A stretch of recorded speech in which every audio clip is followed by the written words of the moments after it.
Tanong, magkano ba ang kaya mong ibayad para sa kapayapaan at peace of mind?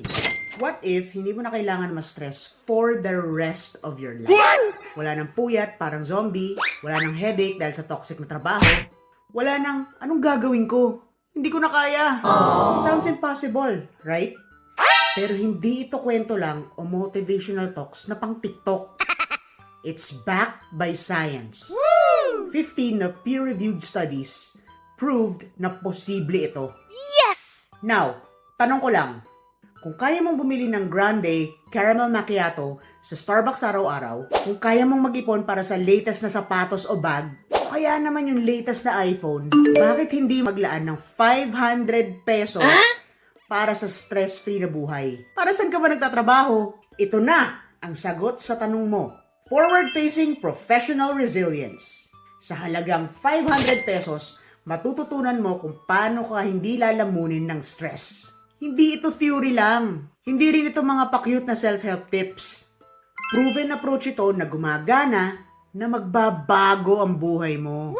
Sa workshop na ito, malalaman mo kung paano tanggalin ang burnout nang hindi mo na kailangan tumakas o mag-resign. Mga practical strategies para ma-handle ang toxic stress kahit nasa kalagitnaan ka ng gulo. At mindset shift na magbibigay sa'yo ng kapayapaan habang buhay.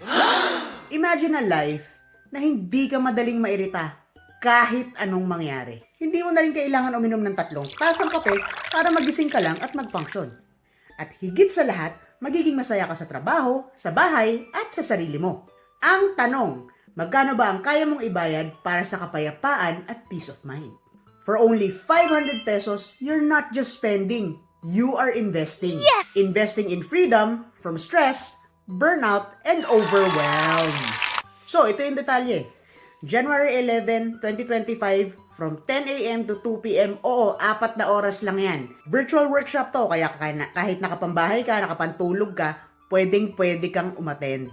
This is a joint project of Poidelara Coaching Consultant Canada and U-Drive Group Philippines.